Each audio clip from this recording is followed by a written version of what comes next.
Hi everyone, this is Brad. Today we're taking a look at Flippity's Wordle type game. So you can see I've named it here, Wordmaster Philly Sports Game. So let's go ahead in, and if I was going to guess here, maybe I think it was going to be Flyers. So I'm going to type this in, hit enter.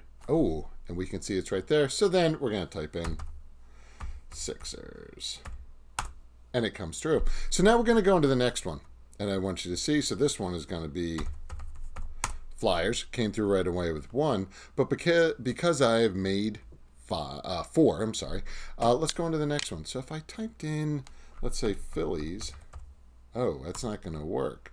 So it's got to be Eagles.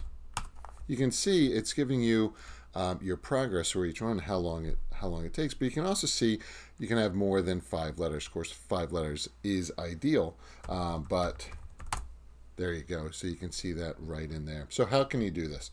Going to go into flippity.net. Scroll down. You can see all the different options. Flippity is great. I have a lot of demonstrations, or you can just look at the demos in here.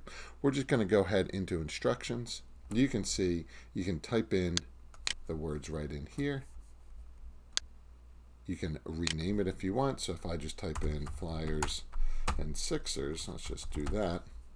You can rename it, whatever it is you'd like. Scroll down, generate, and now you can share this. You can copy this if you want, or you could come right down in here. You can see your sharing options. Of course, you could share directly into Google Classroom, to email, or create a QR code. So, great to have. If you have any questions, please reach out. Thanks for watching. Take care. Bye-bye.